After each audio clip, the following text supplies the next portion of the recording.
شكرا يا ربي شكرا، هديت قلبي شكرا، نورت دربي شكرا. شكرا يا رب، شكرا يا ربي شكرا، هديت قلبي شكرا، نورت دربي شكرا. شكرا يا رب، شكرا يا رب، يا منزل القرآن، يا خالق الإنسان، يا رب يا رحمن. شكرا يا رب، شكرا يا رب، يا منزل القرآن، يا خالق الإنسان، يا رب يا رحمن. شكرا يا رب، شكرا يا ربي شكرا، هديت قلبي شكرا، نورت دربي شكرا. شكرا يا رب،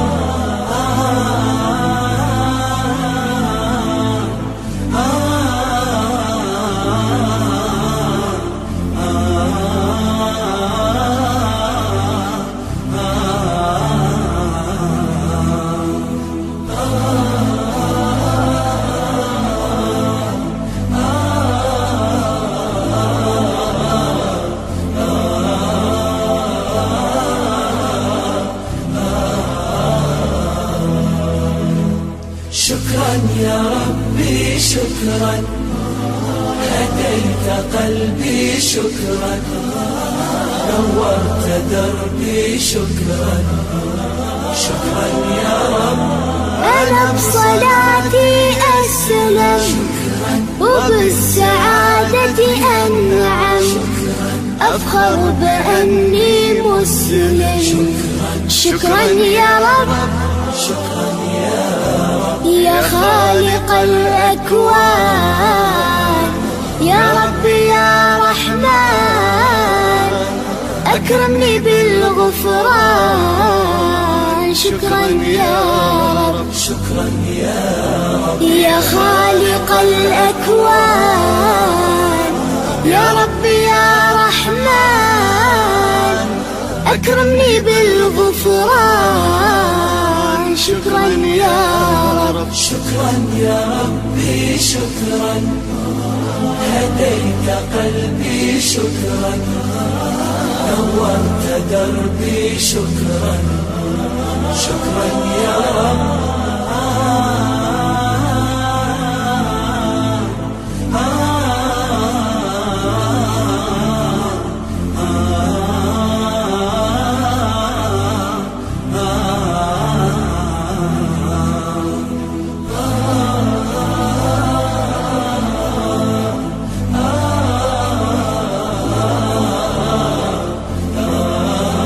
جبرمون.com. شكرا يا ربي شكرا، هديت قلبي شكرا، نورت دربي شكرا. شكرا يا رب، نور يا ربي دربي، واستر يا ربي عيبي، واغفر يا ربي ذنبي دوما يا رب. شكرا يا رب، دايم مدى الأزمان، أكرمني بالإيمان، واغفر لي يا منان دوما يا رب. شكرا يا رب، دايم مدى الأزمان، أكرمني بالإيمان، واغفر لي يا منان دوما يا رب. شكرا يا ربي شكرا، هديت قلبي شكرا، نورت دربي شكرا. شكرا يا رب.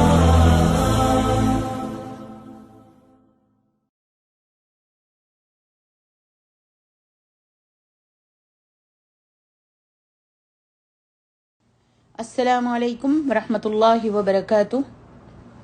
الحمدللہ رب العالمین والصلاة والسلام علی اشرف الانبیاء والمرسلین نبینا محمد وعلی آلہ واصحابہ اجمعین۔ اعوذ باللہ من الشیطان الرجیم وانذر عشیرتک الاقربین۔ اما بعد، میری محترم ماں اور عزیز بہنوں اور پیاری بیٹیوں، آج میں آپ کو نبی علیہ الصلاۃ والسلام کی دوسری بیٹی کے بارے میں بتاؤں گی۔ حضرت عثمان بن عفان نے ان سے مکہ میں شادی کی اور آپ کی بیٹی وہ کون تھیں جنہوں نے اپنے شوہر حضرت عثمان رضی اللہ عنہ کے ساتھ پہلے حبشہ اور پھر مدینہ منورہ کی طرف ہجرت کرنے کی سعادت حاصل کی، جو اللہ تعالیٰ کے احکام پر صبر و تحمل سے عمل کرتی تھیں اور عمل کر کے انہوں نے مثالی کردار کا حصہ بنی، جو نبی علیہ الصلاۃ والسلام کی بیٹیوں میں سب سے پہلے مدینہ منورہ میں فوت ہوئیں اور ان کو جنت البقیع میں دفن کیا گیا، جو 2 ہجری کو اپنے باپ نبی علیہ الصلاۃ والسلام کی زندگی میں ہی غزوہ بدر کے بعد فوت ہو گئیں۔ انا للہ و انا الیہ راجعون۔ پیغام نبوت کی صبح طلوع ہوتے ہی ابتدائی لمحات میں حضرت خدیجہ رضی اللہ عنہا اور ان کی بیٹیوں کا دل ایمان کی روشنی سے جگمگا اٹھا۔ ان کی تربیت نبی علیہ الصلاۃ والسلام کی آنکھوں کے سامنے ہوئی، جو خود اللہ تبارک و تعالیٰ کی نگرانی میں پروان چڑھے تھے۔ قریشی خواتین کی صفوں میں سے اسلام نے ایک خاتون کو منتخب کیا تاکہ وہ نادر اور قیمتی ہار کا موتی بنے اور اس پاکیزہ خاندان نبوی کا چمکتا ہوا موتی بنے، جس کے رہنے والوں کو اللہ سبحانہ و تعالیٰ نے ہر قسم کی آلائش سے پاک اور صاف کر دیا تھا۔ چشم فلک نے دیکھا کہ اس موتی نے اس قیمتی ہار میں جگہ پائی جس پر نور الہی کا فیض عام تھا، اور وہ کون تھیں؟ جی ہاں، وہ تھیں سیدہ رقیہ بنت رسول صلی اللہ علیہ وسلم الہاشمیہ رضی اللہ عنہا۔ کیا آپ نے ان کے صبر کی کبھی داستان سنی ہے؟ کیا آپ سب کو ان کے ایمان، ان کی ہجرت اور جہاد کی داستان کا علم ہوا ہے؟ میری پیاری بہنوں اور بیٹیوں، یہ داستان جو ہے نہایت ہی دلچسپ اور پر لطف ہے۔ دل اس کو سننے کی خواہش کرتا ہے اور کان جو ہیں اس کی سماعت سے لطف اندوز ہونا چاہتے ہیں، اور زبان اس داستان کی حلاوت سے اپنے حصے کی شیرینی حاصل کرنا چاہتی ہے، اور خاص طور پر جب تذکرہ رسول کی نور چشم حضرت رقیہ رضی اللہ عنہا کا تذکرہ ہو، تو پھر داستان کی خوشگواری میں شک ہی کیا باقی رہ جاتا ہے۔ پہلے آڈیوز میں ہم تفصیل کے ساتھ حضرت خدیجہ رضی اللہ عنہا کی حیات زندگی بیان کر چکے ہیں۔ سبحان اللہ، وہ کس قدر معطر، خوشبودار اور سحر انگیز تذکرہ تھا۔ اس میں کوئی شک نہیں کہ حضرت رقیہ نے زیادہ تر اپنی والدہ کی عادات کو اپنایا تھا، اور اسلام کے آغاز ہی سے ان کے قول و عمل کو اپنے لیے مشعل راہ بنایا تھا، اور ان کی زندگی کے آخری لمحات تک ان کے نقش قدم پر چلنا اپنے لیے باعث سعادت سمجھا تھا۔ آئیے نیک لوگوں کے ساتھ زندگی بسر کرنے کا لطف اٹھائیں اور علم و عمل کے میدان میں ان کی سیرت سے اور ہر زمان و مکان میں اسے اپنی زندگی کے لیے مشعل راہ بنائیں۔ ان کی سیرت سے کچھ سیکھیں اور ہر زمان و مکان میں اسے اپنی زندگی کے لیے مشعل راہ بنائیں۔ سیرت سوانح اور طبقات کی کتابوں میں مذکور ہے، اور بخاری میں بھی یہ قصہ موجود ہے. آئیے ہم ان لمحات کو اپنے سامنے رکھ کر، جن میں انعامات الہیہ کی برکھا اللہ کے رسول صلی اللہ علیہ وسلم کے گھر پر برسی، اور ان انعامات نے آخر دم تک خانہ نبوی کو اپنے گھیرے میں لیے رکھا. نبی علیہ الصلوۃ والسلام نے خفیہ طور پر اسلام کی دعوت دینا شروع کی. جن مردوں، عورتوں اور بچوں کو اللہ سبحانہ و تعالیٰ نے توفیق عطا کی، انہوں نے اسلام قبول کرنے کی سعادت حاصل کر لی، تو اللہ سبحانہ و تعالیٰ نے اپنے مقبول بندے کی طرف، یعنی نبی علیہ الصلوۃ والسلام کی طرف وحی نازل کی، وَأَنذِرْ عَشِيرَتَكَ الْأَقْرَبِينَ، اور آپ اپنے قریب ترین رشتہ داروں کو ڈرائیے. جب یہ آیت نازل ہوئی تو نبی علیہ الصلوۃ والسلام نے کوہ صفا پر چڑھ کر بطون قریش کو آواز لگانی شروع کی کہ اے بنی عدی، اے جماعت قریش، اور اے بنی کعب، اپنے آپ کو جہنم سے بچاؤ. جب آپ نے اعلان لگانا شروع کیا، آواز لگانی شروع کی، یہاں تک کہ سب کے سب اکٹھے ہو گئے. حتیٰ کہ اگر کوئی آدمی خود نہ جا سکتا تھا، آپ کے پاس نہیں آ سکتا تھا، تو اس نے اپنا قاصد بھیج دیا تھا کہ دیکھو معاملہ کیا ہے. غرض تمام قریش آ گئے، ابو لہب بھی آ گیا. اس کے بعد آپ نے فرمایا تم لوگ یہ بتاؤ کہ اگر میں یہ خبر دوں کہ ادھر وادی میں گھوڑے سواروں کی ایک جماعت ہے جو تم پر چھاپا مارنا چاہتی ہے، دشمن تم پر حملہ کرنا چاہتے ہیں، تو کیا تم مجھے سچا مانو گے؟ لوگوں نے کہا جی ہاں، ہم نے آپ پر سچ ہی کا تجربہ کیا ہے، آپ نے کبھی جھوٹ نہیں بولا. آپ نے فرمایا اچھا، تو میں تمہیں ایک سخت عذاب سے پہلے خبردار کرنے کے لیے بھیجا گیا ہوں. اس پر ابو لہب نے کہا تبا لک یا محمد، تو غارت ہو، تو تباہ ہو، ہلاک ہو جا.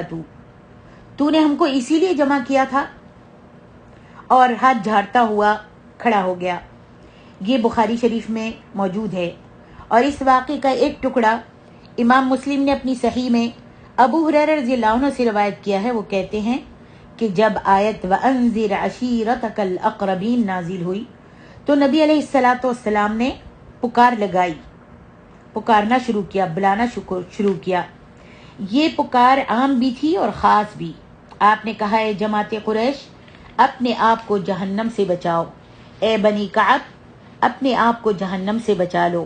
اے محمد کی بیٹی فاطمہ، یا فاطمہ بنت محمد صلی اللہ علیہ وسلم، انقذی نفسک من النار، اپنے آپ کو جہنم سے بچا لے، کیونکہ میں تم لوگوں کو اللہ کی گرفت سے قیامت والے دن بچانے کا کچھ بھی اختیار نہیں رکھوں گا. اللہ اکبر. جب نبی علیہ الصلوۃ والسلام نے توحید کی آواز بلند کی اور کہا یا ایھا الناس قولوا لا الہ الا اللہ تفلحوا، تو ابو لہب تن کر کھڑا ہو گیا اور اس نے کہا تبا لک یا محمد، اور اتنا کہہ کر وہ اپنے گھر واپس چلا گیا. اپنی بیوی، اس کی بیوی کا نام جمیل تھا، اس کو جا کر کہنے لگا کہ اس کے بھائی کے بیٹے نے، یعنی ابو لہب نبی علیہ الصلوۃ والسلام کا چچا ہوتا تھا، کہا کہ میرے بھائی کے بیٹے نے نبوت کا دعویٰ کر دیا ہے، اور وہ یہ کہتا ہے کہ اللہ نے اس کے ذمے یہ کام لگایا ہے کہ وہ لوگوں کو اندھیروں سے روشنیوں کی طرف نکال کر لے جائے.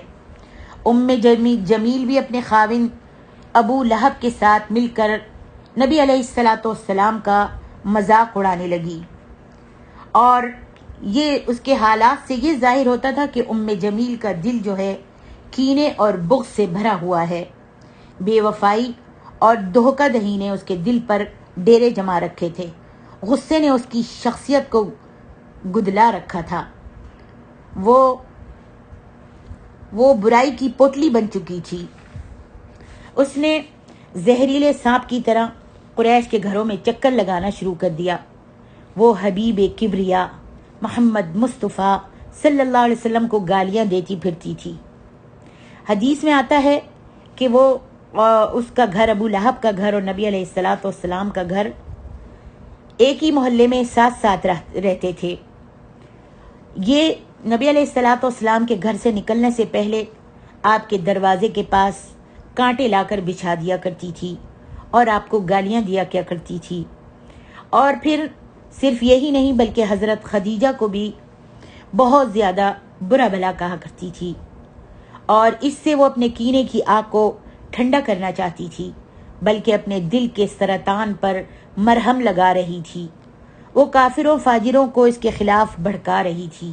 کس کے؟ نبی علیہ الصلوۃ والسلام کے خلاف بھڑکا رہی تھی، جنہوں نے تمام معبودوں کی نفی کر دی تھی، جنہوں نے اللہ سبحانہ و تعالی کی آواز بلند کی تھی، وحدانیت کا اقرار کیا تھا اور اللہ کی وحدانیت کی طرف، توحید کی طرف سب کو بلایا تھا۔ نبی علیہ الصلوۃ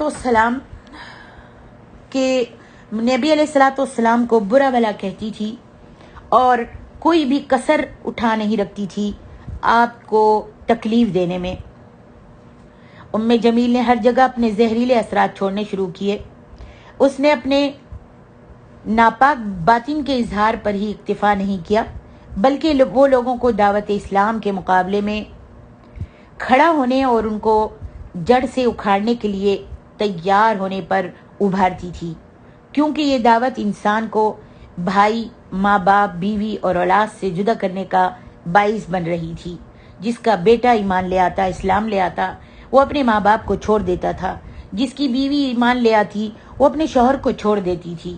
گھر گھر میں اس سے فتور پیدا ہو چکا تھا، اس اسلام کی آواز سے، اس توحید کی آواز سے گھر گھر میں فتور پیدا ہو چکا تھا۔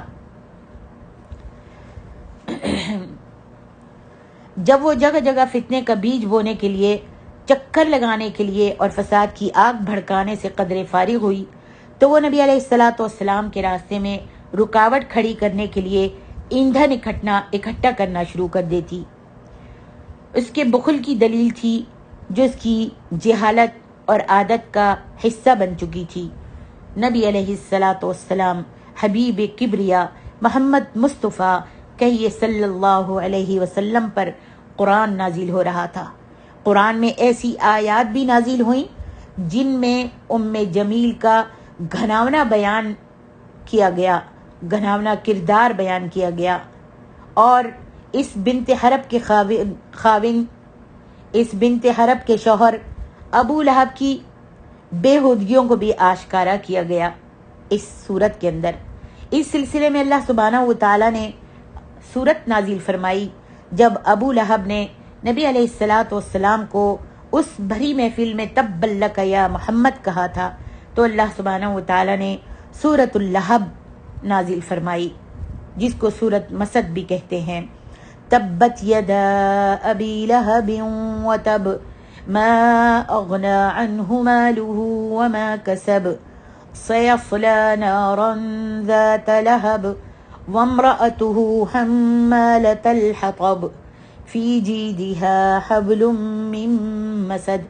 ٹوٹ گئے ابو لہب کے ہاتھ اور نامراد ہو گیا۔ اللہ اکبر۔ اس کا مال اور جو کچھ اس نے کمایا وہ اس کے کسی بھی کام نہیں آیا۔ سَيَصْلَى نَارًا ذَاتَ لَهَبٍ، وہ کہاں جائے گا، کہاں اس کو ڈالا جائے گا؟ بھڑکتی ہوئی آگ میں، شعلے والی آگ میں اس کو ڈالا جائے گا۔ اور وَامْرَأَتُهُ حَمَّالَةَ الْحَطَبِ، اور اس کے ساتھ اس کی بیوی بھی جو لگائی بجھائی کرنے والی ہے، اس کی گردن میں آگ کی بٹی ہوئی زنجیر ہوگی۔ اللہ اکبر۔ نبی علیہ الصلوۃ والسلام کی دو بیٹیاں حضرت رقیہ اور حضرت ام کلثوم کی شادی ان کے چچا ابو لہب کے دو بیٹوں سے ہوئی تھی، جو تبت یدا ابی لہب وتب نازل ہوئی، اور اس کا چرچا مکہ معظمہ میں عام ہو گیا، بلکہ تمام دنیا میں اس کی شہرت ہو گئی۔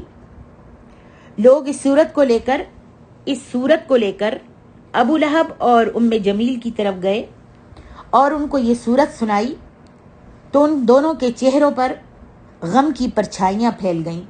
دونوں بڑے غصے میں تھے۔ دونوں نے اپنے بیٹوں عتبہ اور عتیبہ سے کہا، دیکھو محمد صلی اللہ علیہ وسلم نے ہمیں گالی دی ہے، ہم تو کسی کو منہ دکھانے کے قابل نہیں رہے، ندامت سے ہمارے سر جھک گئے ہیں، پھر ابو لہب نے بڑے غصے سے اپنے بیٹے عتبہ سے کہا تم محمد صلی اللہ علیہ وسلم کی بیٹی کو طلاق دے دو۔ اس نے اسی وقت ان کو طلاق دے دی۔ عتبہ نے غصے سے بھڑکتے ہوئے کہا، دوسرے بیٹے نے بھڑکتے ہوئے غصے سے کہا، میں اس کے باپ کے سامنے جا کر اس کے رب کے بارے میں ایسی باتیں کہوں گا جس سے ان کو دلی صدمہ پہنچے گا اور تکلیف ہوگی۔ عتبہ بن ابی لہب نبی علیہ السلام کے پاس گیا، آپ کو برا بھلا کہا اور آپ کی بیٹی کو طلاق دے دی۔ نبی علیہ السلام اس وقت منبر پر کھڑے تھے اور تمام آپ کے ساتھی صحابہ جو تھے سب جمع تھے۔ اس نے آپ کو سب کے سامنے برا بھلا کہا اور آپ کی بیٹی کو طلاق دی۔ نبی علیہ السلام نے اس موقع پر اسے یہ بد دعا دی، اللہم سلط علیہ کلبا من کلابک، الہی اس پر اپنے کتوں میں سے کوئی کتا مسلط کر دے۔ نبی علیہ السلام کی یہ دعا قبول ہو گئی۔ عتبہ ایک دن شام کی طرف جا رہا تھا، دوران سفر شیر نے اس پر حملہ کیا اور اس کو چیر پھاڑ کر کھا گیا۔ اللہ اکبر۔ ام جمیل اور ابو لہب کا خیال تھا کہ رقیہ اور ام کلثوم کو طلاق دینے کے بعد نبی علیہ السلام کے گھر میں ایک بھونچال آ جائے گا یا آپ کو یہ دونوں بری طرح کمزور کر دیں گی، لیکن اللہ سبحانہ و تعالی نے رقیہ اور ام کلثوم کے بھاگ جگا دیے، نصیب جگا دیے۔ ام جمیل اور ابو لہب دونوں بدبخت ہاتھ ملتے رہ گئے، وہ اپنے منصوبے میں بری طرح ناکام ہوئے۔ اللہ سبحانہ و تعالی نے اللہ کے رسول صلی اللہ علیہ وسلم کو اور آپ کے گھر والوں کو ان کے شر سے بچا لیا۔ اللہ کی کرنی ہو کر رہتی ہے۔ اب یہاں پر دیکھیے، عثمان بن عفان قریش خاندان کا ایک مالدار، خوبصورت، عزت دار چشم و چراغ تھا۔ اس کے کانوں میں بھی اللہ سبحانہ و تعالی علیم بصیر کی عبادت کے بارے میں آواز پڑ رہی تھی۔ یہ ابھی کافر تھے، ان کے کانوں میں بھی توحید کی آواز کچھ آ رہی تھی۔ ایک دن یہ اپنے گھر میں آتے ہیں تو ان کی خالہ سعدہ بنت قریظ بیٹھی تھی۔ ان کو علم نجوم آتا تھا اور وہ اپنے علم نجوم سے بہت مشہور تھی۔ انہوں نے جب دیکھا کہ عثمان گھر میں آئے ہیں تو انہوں نے اشعار کہے اپنے بہنجے کو دیکھ کر۔ کہا، عثمان یا عثمان یا عثمان لک الجمال ولک اللسان هذا نبی معه البرهان ارسله بحقه الدیان وجاءه التنزیل والفرقان فاتبعه لا تغتالک الاوثان فاتبعه لا تغتالک الاوثان۔ عثمان، اے عثمان، اے عثمان، تیرے لیے حسن و جمال اور تیرے لیے ہے زبان، یہ نبی ہے، اس کے پاس دلیل ہے، اللہ نے اس کو برحق رسول بنا کر بھیجا ہے، اس کے پاس قرآن اور فرقان آیا ہے، اس کی پیروی کر لے، تجھے بدھ دھوکے میں مبتلا نہ کرے۔ عثمان بن عفان نے تعجب سے اپنی خالہ کی طرف دیکھا اور کہنے لگے، خالہ جان، یہ آپ کیا باتیں اشاروں میں کر رہی ہیں؟ صاف وضاحت کیجئے، صاف واضح کر کے بات کیجئے۔ تو ان کی خالہ نے کہا، محمد ابن عبداللہ رسول من عند اللہ جاء بتنزیل اللہ یدعو به الى اللہ دینہ فلاح وامرہ نجاح۔ محمد بن عبداللہ اللہ کی جانب سے رسول آئے ہیں، اللہ کا قرآن لے کر آئے ہیں، وہ دعوت دیتے ہیں، ان کے ذریعے اللہ کی طرف اس کا چراغ تو حقیقت میں چراغ ہے، ان کا دین کامیابی ہے اور ان کا حکم کامرانی ہے۔ اتنا کہا اور وہ خالہ جو تھی وہ کہہ کر ان کے گھر سے چلی گئیں۔ عثمان بڑے کشمکش میں مبتلا ہو گئے، سوچنے لگے۔ پھر وہ حضرت ابو بکر صدیق کے پاس آئے اور ابو بکر صدیق سے بھی اس بارے میں بات کی اور ابو بکر صدیق نے بھی سمجھایا، کہا کہ چلو نبی علیہ السلام کے پاس چلتے ہیں، محمد صلی اللہ علیہ وسلم کے پاس جاتے ہیں۔ اور جب عثمان نبی علیہ السلام کے پاس ابو بکر کے ساتھ آئے تو حضرت عثمان کو اللہ کے رسول صلی اللہ علیہ وسلم نے فرمایا، اے عثمان، اللہ کی جنت کو قبول کر لو، میں تمہاری طرف اور اللہ کی مخلوق کی طرف رسول بنا کر بھیجا گیا ہوں۔ حضرت عثمان فرماتے ہیں اللہ کی قسم جب نبی علیہ السلام نے یہ بات کی تو میں وہ اثر انگیز بات سن کر اتنی آپ کی بات پر اثر تھی کہ میں ان کی بات سن کر اپنے آپ پر قابو نہیں رکھ سکا۔ میں نے اسلام قبول کر لیا اور بلند آواز میں گواہی دی لا الہ الا اللہ وحدہ لا شریک لہ، اللہ کے سوا کوئی معبود حقیقی نہیں، وہ یکتا ہے، اس کا کوئی شریک نہیں۔ پھر تھوڑے عرصے کے بعد کہتے ہیں کہ میں نے حضرت رقیہ بنت رسول صلی اللہ علیہ وآلہ وسلم کے ساتھ شادی کر لی۔ یہ بات عام طور پر کہی جاتی تھی کہ یہ میاں بیوی کی جوڑی بہت خوبصورت تھی۔ رقیہ اور عثمان دونوں ہی بڑے خوبصورت تھے۔ حضرت عثمان بن عفان کے اسلام قبول کرنے اور شادی کرنے کے حوالے سے ان کی خالہ سعدہ بنت قریظ پھر اشعار کہتی ہیں حد اللہ عثمانا بقولی الی الہدا وارشدہ واللہ یہدی الی الحق وارشدہ واللہ یہدی الی الحق فتابع بالرأي السديد محمدا وكان برأيي لا يصد عن الصدق وأنكحه المبعوث بالحق بنته فكان كبدر ما زج الشمس في الأفق الله أكبر فداؤك يا ابن الهاشمين مهجتي وأنت أمين الله أرسلت في الخلق۔ اللہ نے عثمان کو میرے کہنے پر ہدایت دی، ان کی خالہ اشعار کہتی ہیں اللہ نے عثمان کو میرے کہنے پر ہدایت دی اور ان کی رہنمائی کی، اور اللہ ہی حق کی ہدایت دیتا ہے۔ اس نے سیدھے راستے سے نبی علیہ السلام کی، یعنی عثمان نے سیدھے راستے سے محمد الرسول اللہ صلی اللہ علیہ وسلم کی پیروی کی، وہ رائے کی وجہ سے سچائی سے نہیں رکتا۔ نبی علیہ السلام نے ان سے اپنی بیٹی کا نکاح کر دیا۔ وہ دونوں 14ویں چاند کی مانند ہیں جس نے افق میں سورج سے فیض پایا ہے۔ اللہ اکبر۔ ہاشمی فرزند پر جان نثار کہتی ہے تو اللہ کا امین ہے، تجھے مخلوق میں بھیجا گیا ہے، یعنی نبی علیہ السلام۔ حضرت رقیہ کو ایک نیک صالح پاکیزہ رفیق حیات حضرت عثمان بن عفان کی صورت میں مل گیا۔ ان کے ہاں ایک بیٹے نے جنم لیا جس کا نام عبداللہ رکھا، اور اسی وجہ سے حضرت عثمان کی کنیت ابو عبداللہ مشہور ہوئی۔ جب یہ بیٹا 6 سال کی عمر کا ہوا تو ایک مرغے نے اس کی آنکھ میں بچے کی آنکھ میں چونچ مار دی، جس سے چہرے میں ورم پیدا ہو گیا اور اسی سے اس کی موت جو تھی واقع ہو گئی۔ اس کے بعد ان کا کوئی بچہ نہیں ہوا۔ اللہ اکبر۔ اب دیکھیے مسلمان اور حضرت رقیہ رضی اللہ عنہا اور حضرت عثمان مسلمان ہو چکے تھے، مسلمان تھے۔ کفار نے عثمان کو اور اہل مسلمان کو جو اسلام لے آئے تھے، رقیہ کو اور عثمان کو اور ایمان لانے والوں کو تکلیفیں دینا شروع کی، مصیبتوں میں گرفتار کیا، سزائیں دینے لگے۔ آئے دن انہیں مختلف قسم کی تکالیف سے دوچار کرتے رہتے تھے۔ اب مجھے یہ بتائیے، اور ہم سوچتے ہیں کہ ان کا کیا قصور تھا کہ وہ ان سے انتقام لے رہے تھے؟ انہوں نے کیا کیا تھا؟ کسی کا مال چوری کیا تھا؟ کسی کے گھر میں ڈاکہ ڈالا تھا؟ کسی کی بیٹی پر الزام لگایا تھا؟ کیا کیا تھا؟ کسی کا قتل کیا تھا؟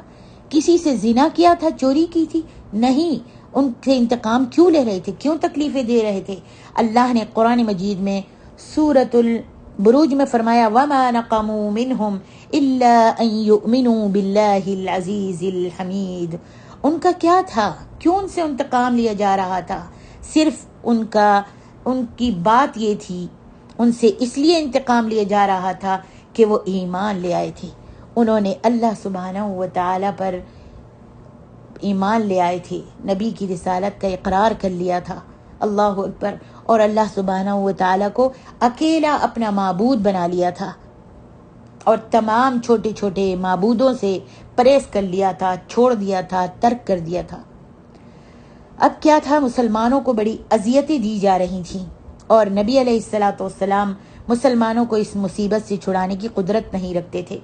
ایک دن حضرت رقیہ اور حضرت عثمان آپ کی خدمت میں آئے اور آ کر کہا کہ کافر بہت ہی سختیاں کر رہے ہیں اور ہم کو بہت ہی تکلیفیں دے رہے ہیں، ہم قریش کی تکلیفوں پر صبر اب نہیں ہو رہا اور ہم تنگ آ چکے ہیں۔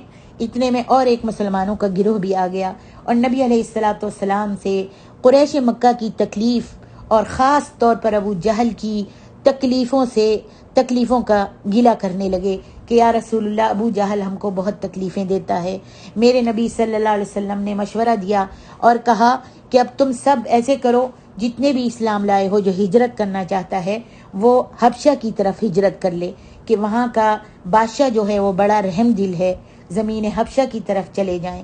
حضرت عثمان اپنی بیوی حضرت رقیہ کو لے کر اور مسلمانوں کو لے کر جو اسلام لے آئے تھے، آپ نے ہجرت کی تیاری کر لی اور جانے لگے۔ اللہ اکبر۔ حضرت خدیجہ اپنی لاڈلی بیٹی رقیہ کو الوداع کہتے ہوئے آنسو بہا رہی ہیں، کیونکہ ان کی بیٹی جدا ہو کر دور کے ملک جا رہی تھی۔ حضرت خدیجہ نے اللہ کے کلمے کو بلند کرنے کے لیے، ہر قسم کی قربانی دینے کے لیے اپنے آپ کو تیار کر لیا تھا۔ حضرت خدیجہ کبھی اپنے جگر کے ٹکڑے حضرت رقیہ کو دیکھتی ہیں اور کبھی اپنے داماد حضرت عثمان کو دیکھتی ہیں۔ سفر کرنے سے پہلے وہ دونوں کو جی بھر بھر کر دیکھ لینا چاہتی تھی۔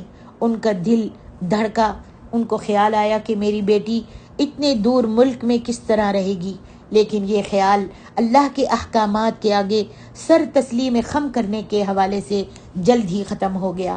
حضرت خدیجہ نے اپنی بیٹیوں میں اللہ کی رضا حاصل کرنے کے لیے ہر قسم کی قربانی دینے کا جذبہ پیدا کیا ہوا تھا۔ اللہ اکبر۔ حبشہ میں حضرت رقیہ اور حضرت عثمان کے رشتہ دار بھی موجود تھے۔ حالات و واقعات سے پتہ چلتا ہے کہ حضرت رقیہ کو مکہ واپس جانے کا سب سے زیادہ شوق تھا۔ آپ چلی تو گئیں حبشہ میں اور وہاں پر آپ کا دل نہیں لگ رہا تھا۔ آپ اپنی امی جان سے بچھڑنا یاد کرتی تھیں کہ میری امی جان اور میری بہنیں ہیں، وہ بہت ملنا چاہتی تھیں ان سے۔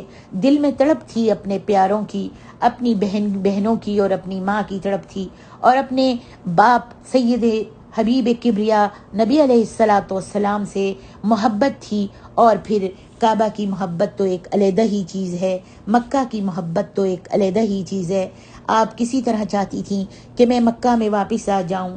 ایک دفعہ ایک صحابی مکہ سے حبشہ کی طرف تشریف لائے تو تمام مسلمان ان کے پاس جمع ہو گئے اور ان سے باتیں کرنے لگے اور ان سے پوچھنے لگے، ذرا بتاؤ تو صحیح کہ حمزہ بن عبد المطلب اور عمر بن خطاب نے کیسے اسلام قبول کیا، اور ان دونوں کے ذریعے سے اللہ تعالیٰ نے اسلام کو کیسے غلبہ عطا فرمایا۔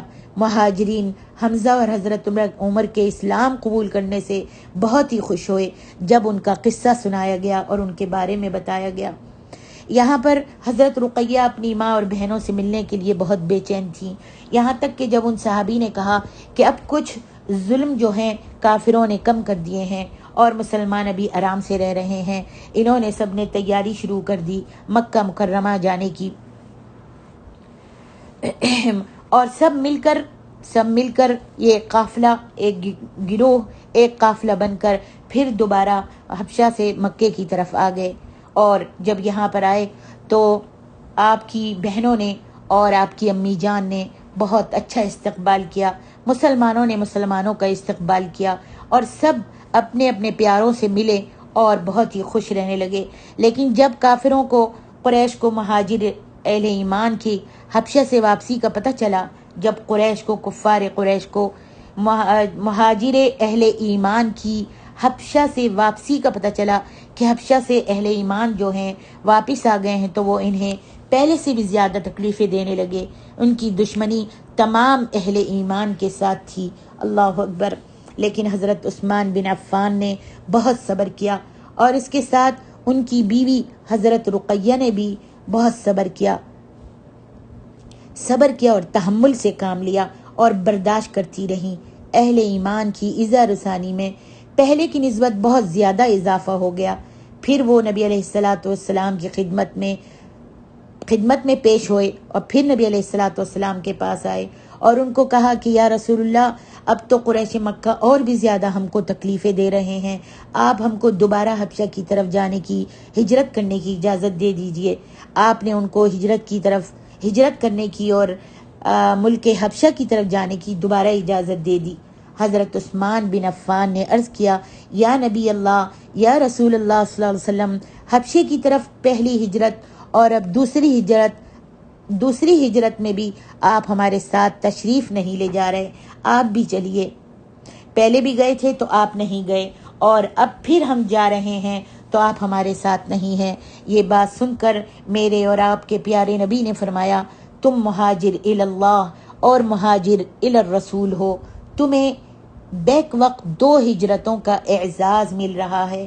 یہ سن کر حضرت عثمان رضی اللہ عنہ نے عرض کی، یا رسول اللہ، ہمارے لیے یہی کافی ہے کہ ہم بیک وقت اللہ اور آپ کی طرف ہجرت کرنے کا اعزاز حاصل کر رہے ہیں۔ اللہ اکبر۔ علامہ ذہبی رحمہ اللہ حضرت رقیہ اور حضرت عثمان رضی اللہ عنہ کی ہجرت کے بارے میں لکھتے ہیں، ہاجرت معہ الی الحبشۃ الہجرتین جمیعا، حضرت رقیہ نے حضرت عثمان رضی اللہ عنہ کے ساتھ حبشہ کی طرف 2 مرتبہ ہجرت کی۔ اور انساب الاشراف میں یہ لکھا ہے کہ انہما لأول من ہاجر الی اللہ بعد ابراہیم و لوط، وہ دونوں ابراہیم اور لوط کے بعد پہلے شخص ہیں جنہوں نے اللہ کے لیے ہجرت اختیار کی۔ دیکھیے انساب الاشراف میں۔ اللہ اکبر۔ مسلمان حبشہ میں اس کے حکمران نجاشی کی نگرانی میں رہ رہے تھے، اور نجاشی جو تھا ملک حبشہ کا بادشاہ، جس کا نام نجاشی تھا، وہ بڑا ہی رحم دل تھا، اور وہ بھی مسلمان ہو گیا تھا اور مسلمانوں کی قدر کرتا تھا، اور ان کو اس نے بڑے عزت و احترام سے رکھا ہوا تھا۔ اللہ اکبر۔ حضرت رقیہ اپنے خاوند، اپنے شوہر حضرت عثمان کی رفاقت میں حبشہ میں رہیں۔ دوسری دفعہ جب ہجرت کر کے گئیں تو بھی اپنے شوہر کے ساتھ بہت ہی خوش رہیں۔ دونوں میاں بیوی امن و سکون کے ساتھ اللہ تعالیٰ کی عبادت کرتے رہے۔ اس طرح دوسرے مہاجرین بھی پرامن انداز میں اللہ کی عبادت میں مصروف رہے۔ البتہ ان سب کے دل بیت اللہ کی زیارت اور اپنے پیاروں کی ملاقات کے لیے مشتاق رہتے تھے۔ حضرت رقیہ رضی اللہ عنہا کو اپنی والدہ حضرت خدیجہ رضی اللہ عنہا کو ملنے کا بہت شوق تھا۔ ادھر حضرت خدیجہ بھی مکہ میں اپنی بیٹی کو دیکھنے کے لیے بیتاب تھی۔ حضرت خدیجہ کے تصور میں بھی یہ نہیں تھا کہ ہم پر ایسا وقت بھی آ جائے گا کہ بیٹی وطن سے دور ہو جانے پر مجبور ہوگی۔ حضرت خدیجہ جو تھیں وہ بیمار ہو گئیں، اور ان کی دلی تمنا تھی، جیسے ماؤں کی دلی تمنا ہوتی ہے اپنی بیٹیوں کو گلے لگانے کی، اپنی بیٹی کا چہرہ دیکھنے کی، اپنی بیٹی سے پیار و محبت سے بات کرنے کی، اسی طرح آپ کی اور میری ماں حضرت خدیجہ کو بھی یہی تمنا تھی۔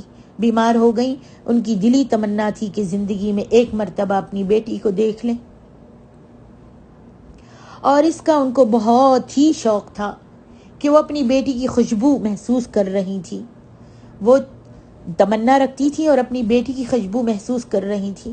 وہ یہ محسوس کر رہی تھی کہ ان قریب ملاقات ہونے والی ہے، لیکن افسوس ہو سکتا ہے کہ وہ اپنے جگر گوشے کو دیکھے بغیر ہی دنیا سے چل بسیں، اور وہ انتظار ہی کر رہی تھی اسی شوق میں، اور خیالات بھی کچھ الٹے سیدھے آ رہے تھے۔ یہ بھی سوچ رہی تھی کہ کہیں میں اپنی بیٹی کو دیکھے بغیر ہی دنیا سے نہ چل بسوں۔ اسی انتظار میں حضرت خدیجہ رضی اللہ عنہا جو تھیں وہ وفات پا گئیں، اور انہوں نے اپنی بیٹی رقیہ کو نہیں دیکھا۔ اللہ اکبر۔ دوبارہ جب مہاجرین حبشہ میں مکہ کی طرف واپسی کی تیاری کرنے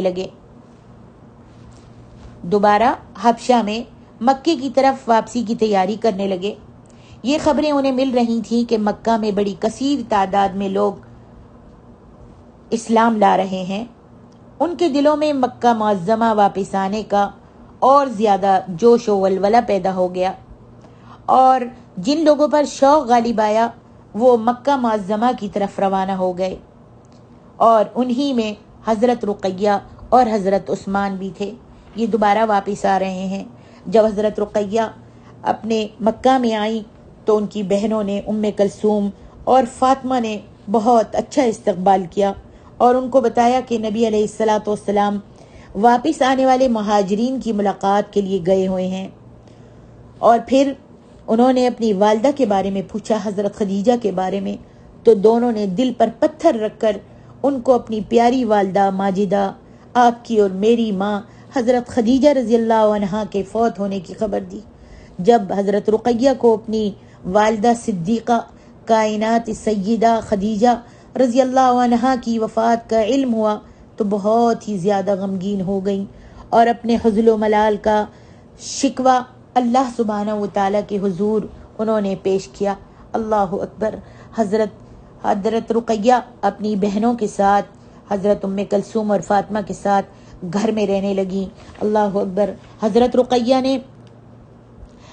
رقیہ کے فضل و شرف اور عظمت کے لیے اتنا ہی کافی ہے کہ وہ نبی علیہ السلام کی نور چشم اور 2 ہجرتوں کا اعزاز پانے والی ہیں۔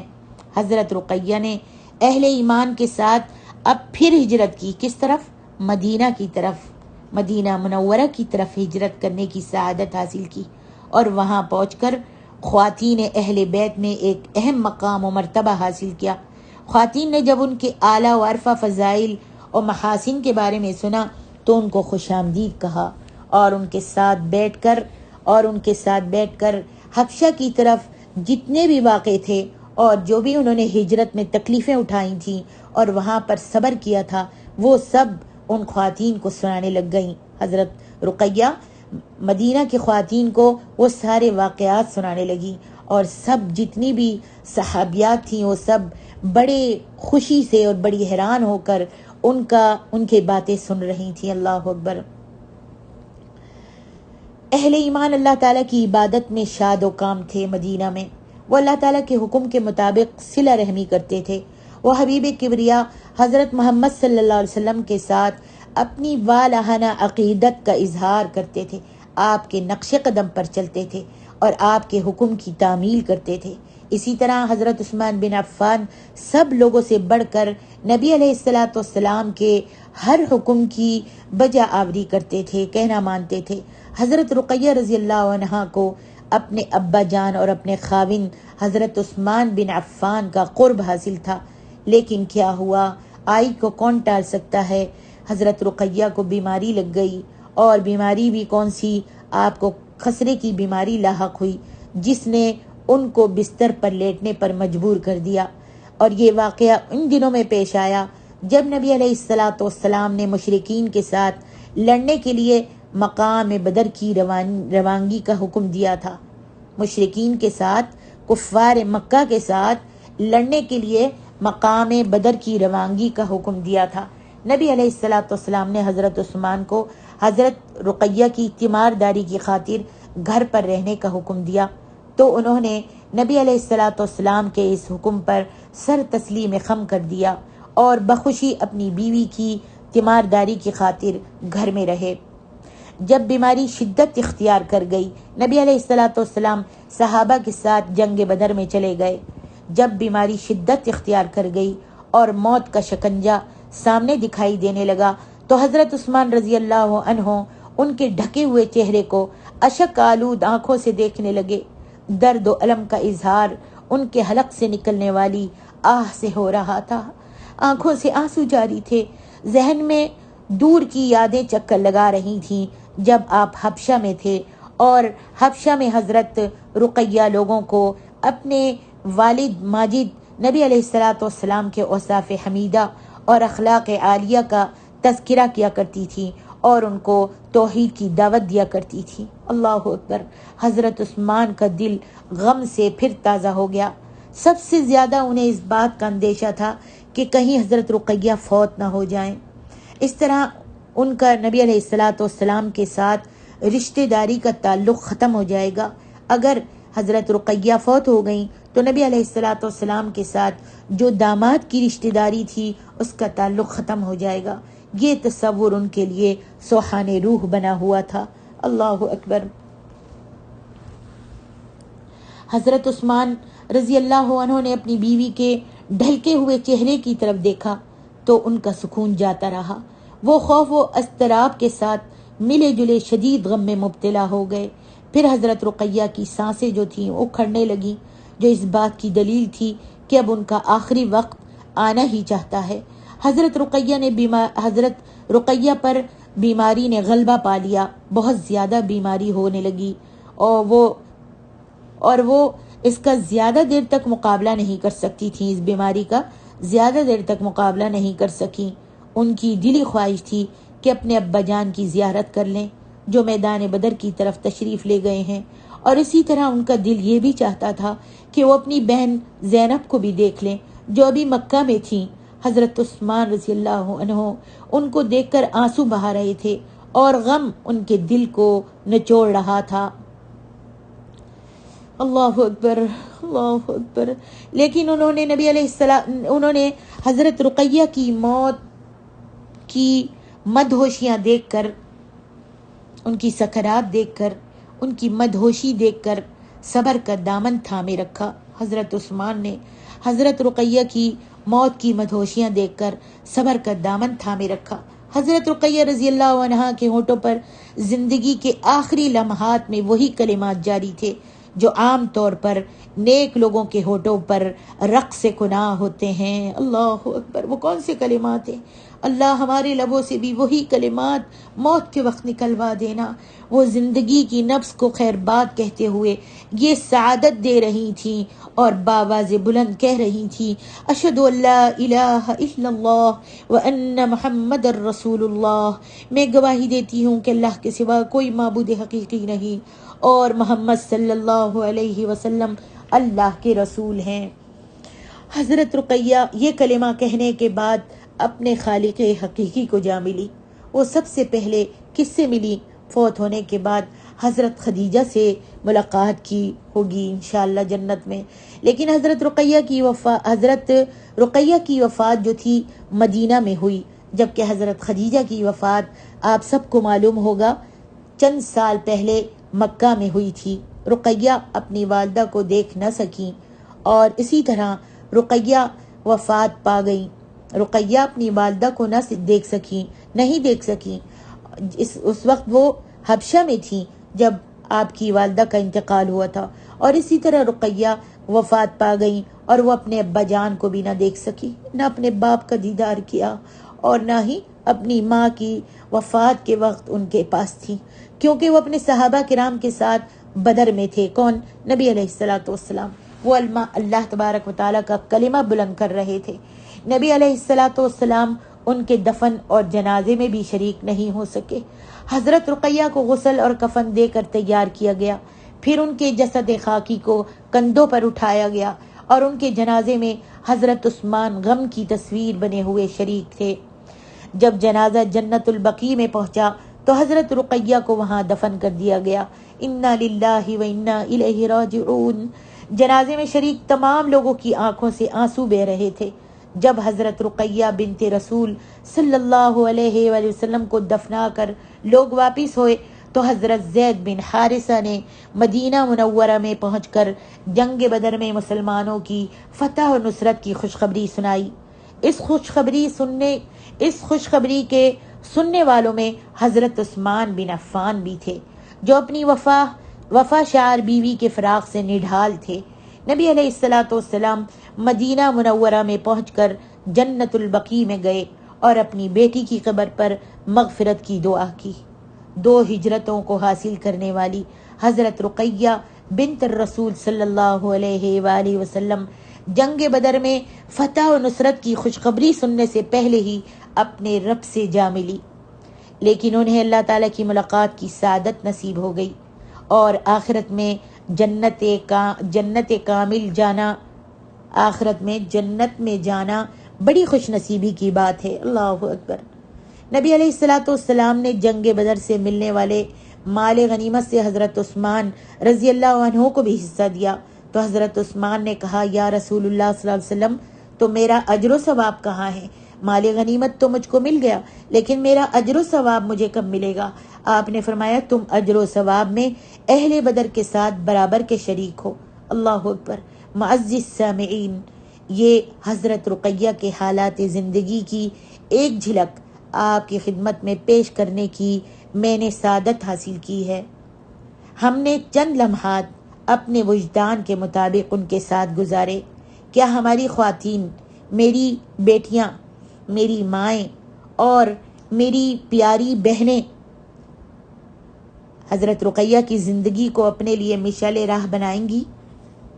جی ہاں، میں بھی اور آپ سب بھی اپنے آپ سے عہد کر لیں آج کے بعد کہ ہم سب مصیبت میں، مشکلات میں، تنگی میں، پریشانی میں، ہر غم میں صبر کر کے حضرت رقیہ کی طرح دین پر ثابت قدم رہیں گے، اور جنت میں نبی علیہ السلام کی زوجات اور امہات اور بیٹیوں کے ساتھ جنت کے تختوں پر بیٹھ کر خوبصورت